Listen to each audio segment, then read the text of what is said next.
How you doing there? Welcome back to Babylon Talmud. Today we're studying Daf Chav Ches, Daf 29 of Masechta Ksubis, friends.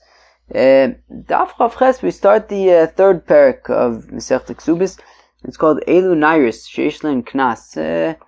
Okay, it's talking about Ones Mefate, rape and seduction, and for which there is a 50 shekel fine, and that is what we're talking about. Says the Mishnah at the top of the Chof Tes Amud Aleph, Elu Nairis Sheish Lehem Knas. The following are the Nairis that have a Knas. Now, as Rashi points out, specifically a Naira. A Naira is a girl who is between the age of 12 and 12 and a half, or really technically 2 pubic hairs, and I believe for a period of 6 months. And then she becomes a Bogeris. So, right, she's a Katana from the time that she's born until she becomes a Naira. And then when she's a Naira for 6 months, and then she becomes a Bogeris. And when she's a Bogeris, she's an adult. So Dafka, we're talking about Nairas over here.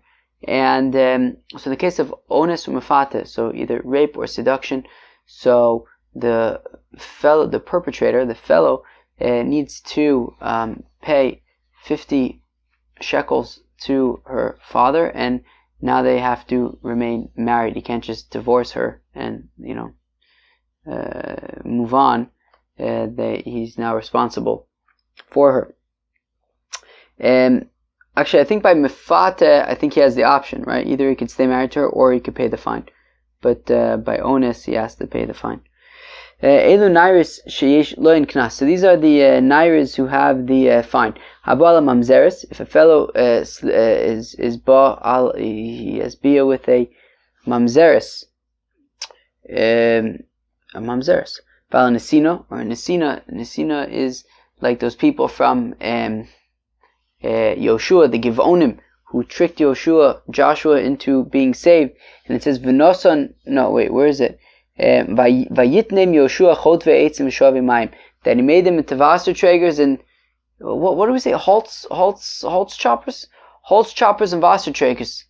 So those are the Nesinim. You're not allowed to marry them.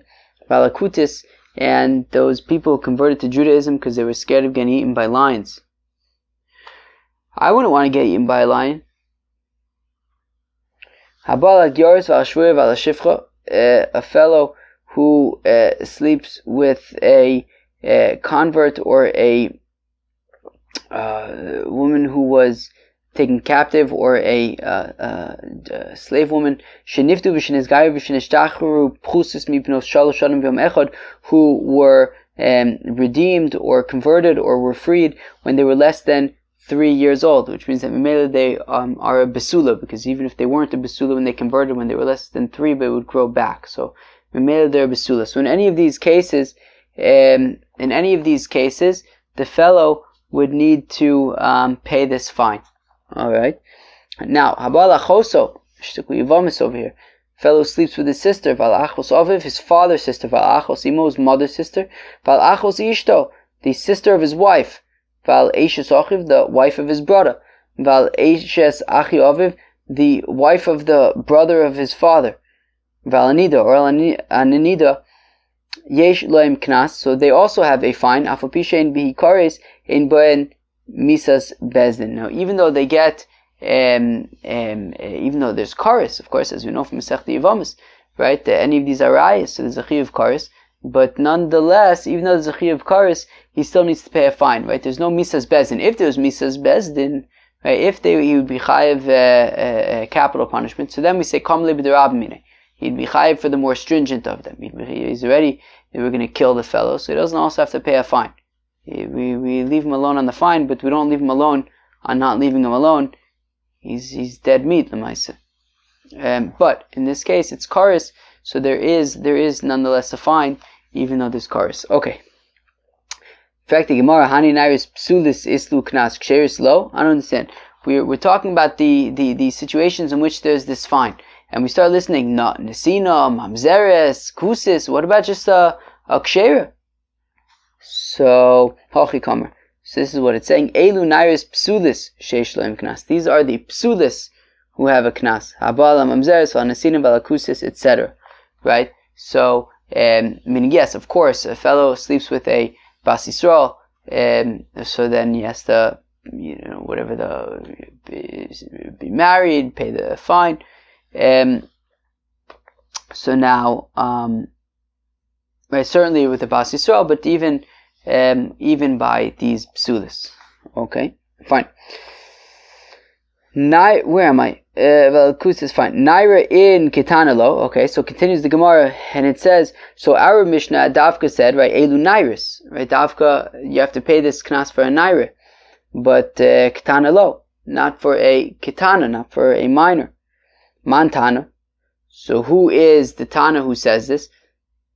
That the fine for Ones Mefata is only by a Naira, but not by a Ketana.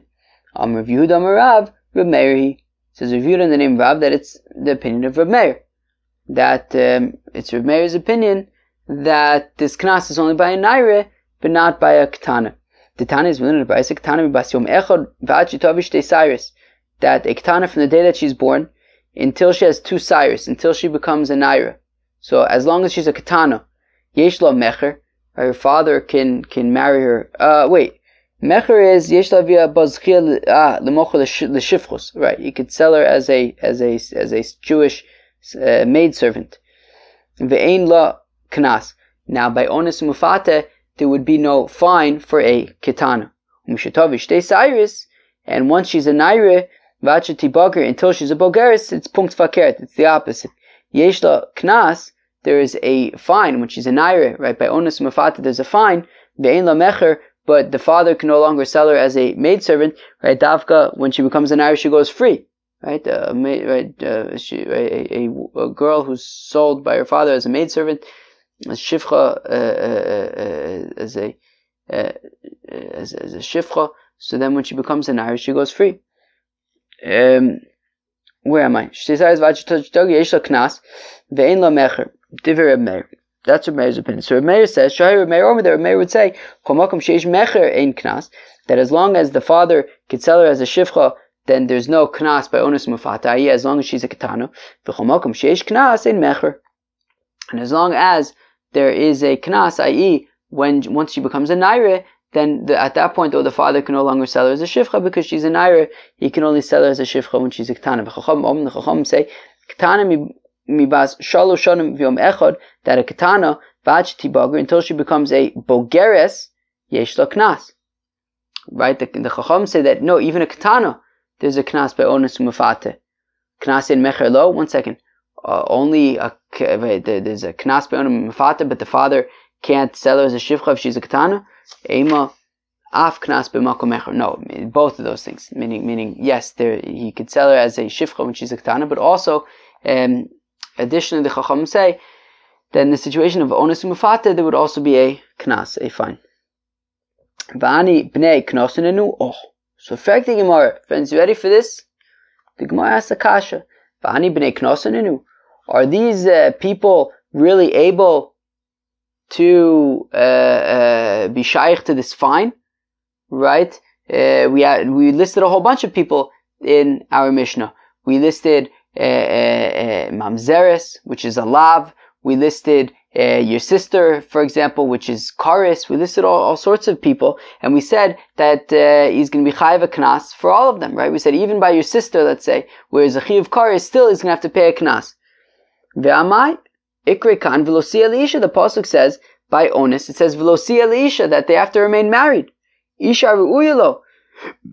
There has to be somebody who is actually fit for marriage. You're not allowed to marry a mamzeres, a nesina, a kusis. You're not allowed to marry your sister-in-law, any of these people. So how come he has to pay the fine? So Rish Lakish says, naira hanaira, that when it comes to onus, it says naira, and then it says again naira and ha naira. Kilu says naira and ha naira, but so like it says naira twice, and then the second one also has the extra hey. So we learn out 3 distinct things. Chad legufe, one to teach stam the halacha of onus. V'chad la'asui chai v'lavin, and then the second one is to include that the halachas of onus extends even to chai v'lavin. So for example, mamzeres. V'chad la'asui chai v'kresus, and then the final one is to include even situations of chorus. For example, your sister. Rav Papa Amar Besula Besulis HaBesulis, whereas Rav Papa learns it out from a different pasuk by Mefata. By Mefata it says Besula, and then it says HaBesulis. Okay, it says Besula twice essentially, with the second one having a hey. So it's three things that we can learn from. Besula, Besulis, HaBesulis.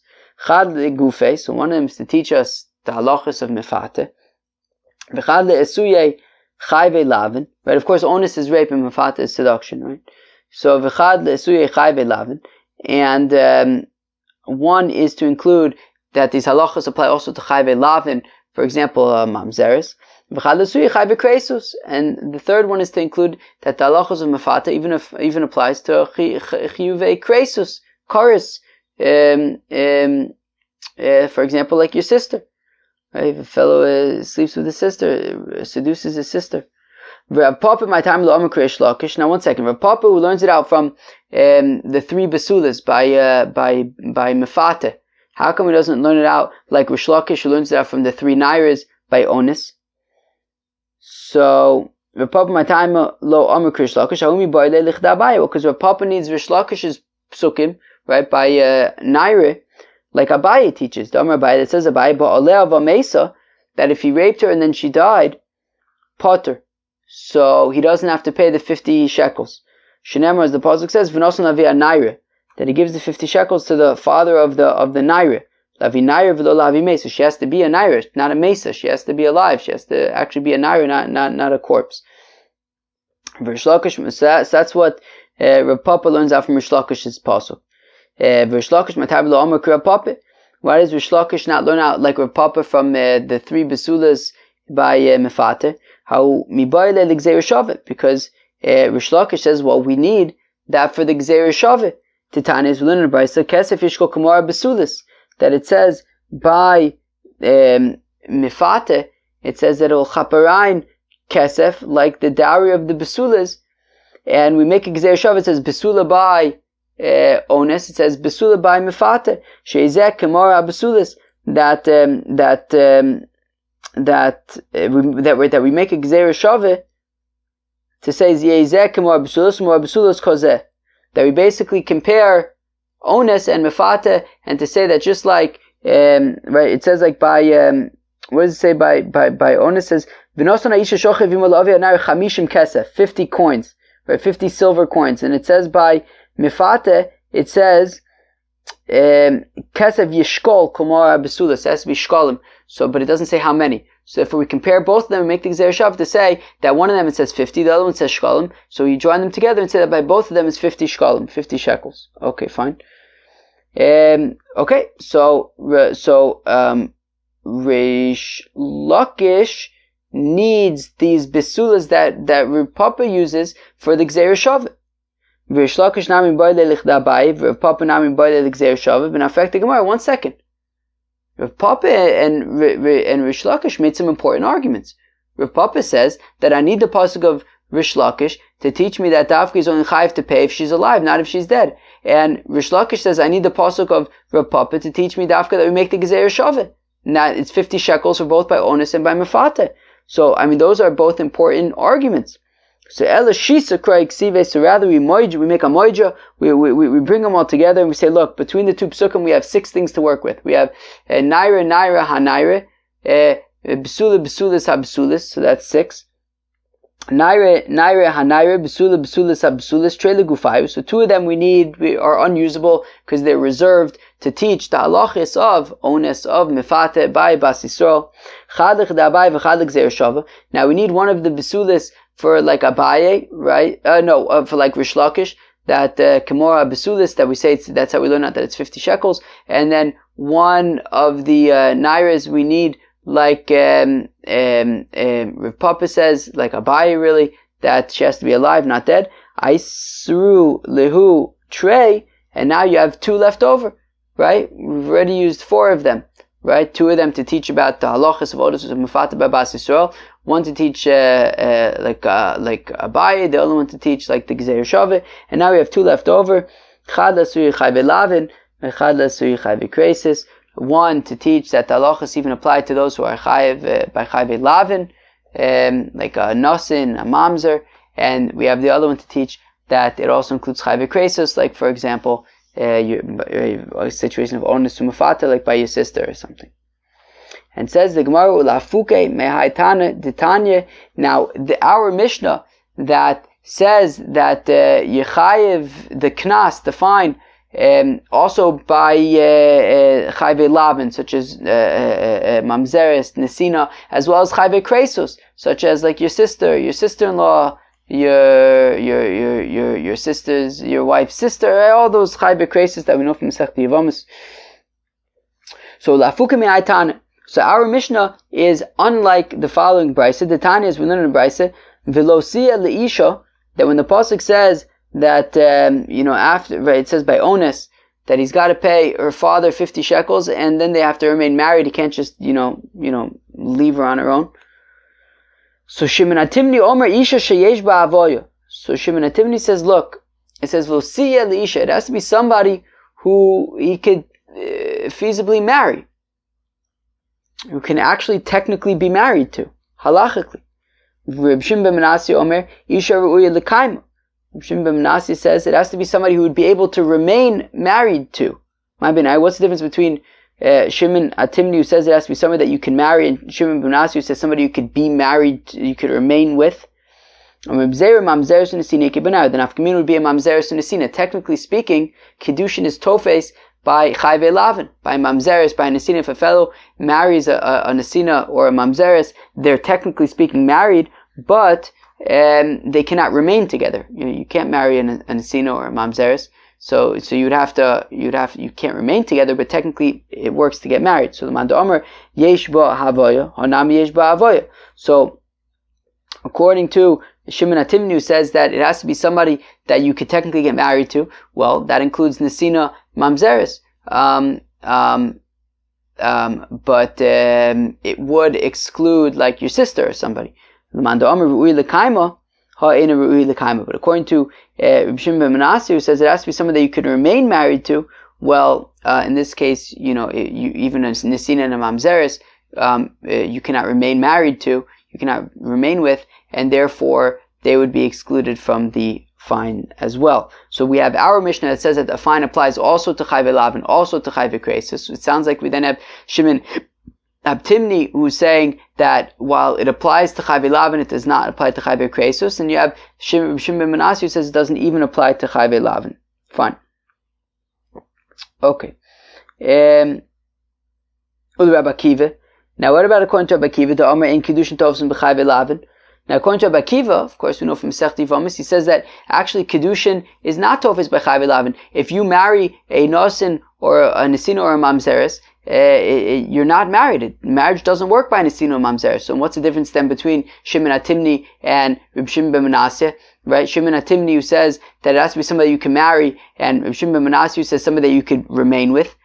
Now, according to both of them, right, if we're saying like Rabbi Akiva that Kiddushin is not tovus by chayve lavin, so by nesina, mamzeres, your sister, by all of those things, there's no Kiddushin. So what's the difference between Reb Shimon ben Menashe and Shimon Atimni? So my ika ben benai, what's the nafkamina? Almone lekoyin gadol. The nafkamina would be a almone lekoyin gadol. If a koyin gadol marries an Almonik Reb Simai, like Reb Simai, Titani Reb Simai Omer, says Reb Simai, min Hakol Ose Reb Akiva Mamzerin.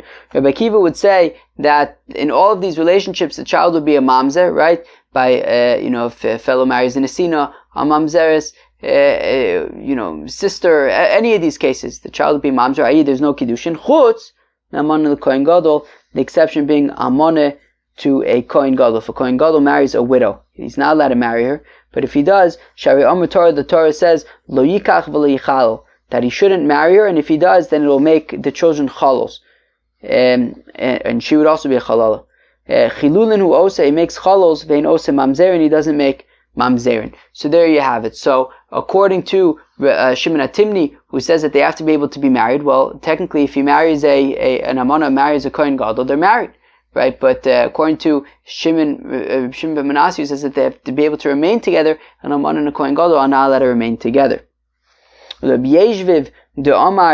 what about according to Rav Yeshviv, who says, Bo v'natzvach al Akiva ben Yosef, let's go and cry out against Akiva ben Yosef, shehoya omer kol she'ein lo bia b'Yisrael havlad mamzer, that he says that any relationship that's forbidden, the child is a mamzer, my benayu. So in that case, what's the difference? Right, as Rashi says, b'ovanatzvach al Akiva ben Yosef shemar b'mamzerim b'Yisrael chinam, that he's making lots and lots of mamzers for no reason. So according to Rabbi Yeshviv, who understands Rabbi Akiva's opinion, as saying no, it even extends to Amana the Kohen Gadol, that if a high priest marries a widow, so the child is a mamzer. So what would be the situation then? What would be the difference between Shimon HaTimni and Rabbi Shimon ben Menashe? Shimon HaTimni, who says that the knas does not apply to a situation where the knas would have to apply only in a situation where they could be married, and Rabbi Shimon ben Menashe, who says it has to be a situation where they can remain together. Well, what's the difference between those two things? What's a situation where they would technically be married but would not be able to remain together? We're saying that it applies, right? That by for understanding like Rabbi Akiva, that even by lavs, even by nesina, mamzeres, and now we're saying even by a amana l'kohen gadol, the child would be a mamzer. So what's the situation where they would technically be married but they cannot remain together? So benayu chayve esse mitzi va'adomi. This is like straight out of like the Yevamos playbook, right? That marrying a Mitzri, an Egyptian or an Edomite, right? We say that for 3 generations after they convert, they cannot marry into the congregation. So in that, but that doesn't. It's not a lav. It's an essay, right? It says Dor Shlishi Yavo Bekal Hashem or whatever, something like that, right? The Davka, the 3rd generation, implying that not the 1st and 2nd, but it's a right lav b'michal essay. It's understood as like a positive commandment, and therefore, even Rabbi Akiva would say that the child is not a mamzer. Technically, if you married a Mitzri Adomi, you would be married, but you wouldn't be able to remain together. That's an afkamina. Well, it depends how you understand this opinion of Rabbi Yeshviv, who says that if you understand that when Rabbi Yeshviv says that we have to go and protest against Rabbi Akiva because he's making too many mamzers, that he's responding to the opinion of Reb Simai, who says that that Rabbi Akiva even applies his mamzers to Amana the Kohen Gadol, and he's and Rabbi Yeshviv is responding to that and saying, look, we have to protest against Rabbi Akiva because it doesn't apply to Amana the Kohen Gadol, but but meaning he understands that Rabbi Akiva applies that the children would be mamzers even by Amana Kohen Gadol, but it ends there. If you say it ends there, but Chayve Esse Mitzri Ba'adomi would not be a mamzer, so then Beseder. But if Rabbi Yeshviv is giving his own explanation of Rabbi Akiva, that Kol She'ein Lo Bia B'Yisrael Avad Mamzer, that he's understanding that Rabbi Akiva is saying that any not allowed relationship, the child is mamzer, va'afilu chayve esse, and even chayve esse, even something like mitzvah v'adomi, my benayu. So then what would be the situation where technically speaking you'd be married but you can't remain together? So you can benayu be'ula l'kohen gadol. The difference is a be'ula l'kohen gadol, right? Right? What does it say in the Torah? It says that kim besula me'ama v'yikach isha, that a kohen gadol da'afka needs to marry a besula, implying that he can't marry somebody who's a be'ula. Meaning, if she was never married, so she's not an amana, she's not a grusha, but she's had bia before, so she's a be'ula, she's not a besula. So it says that da'afka a kohen gadol needs to marry a besula. So, but if he marries a be'ula, so in that case, technically speaking, it would be, the child would not be a mamzer, but they would not be able to remain together. And Ma'ishna, how come technically they would be married and the child would not be a mamzer? The havale esse she'eno shave bakol, because this is a mitzvah saseh that doesn't apply to everybody, right? So, for example, marrying an Edomite or an Egyptian, that's something that applies to all Yidden. But the be'ula to a Kohen Gadol is not something that applies to all Yidden. It applies specifically to a Kohen Gadol, so it's a more limited context, and therefore, technically speaking, there would be kiddushin, and the children would not be mamzerim, but they would not be able to remain together. All right, friends, that was the Chof Test of 29 of Masechta Ksubis. And the beginning of the 3rd parak of Masechta Ksubis, we talked about basically the fine by ones and mefata, that if a fellow rapes or seduces a girl, so then he needs to pay the father 50 shekels. And we saw in our mission that this would apply, of course, to Bas Yisrael as well as to Nosins, Mamzers, right? Chayve Lavin, Chayve Kresus. Then we saw the opinion of Shimon HaTimni, who says that no, it's specifically applied to Chayve Lavin, but not to Chayve Kresus. And Shimon Ben Menashe says it even doesn't apply to Chayve Kresus, to Chayve Lavin either. We saw the machlokas between Reb Meir and the Rabbanon of does this fine apply only to Nairis? That's the opinion of Reb Meir. And the Chacham says that, however, it applies even to a Kitana. Friends, that was the Chav Tes of Masechet Ksubis. So if you enjoyed, peace out.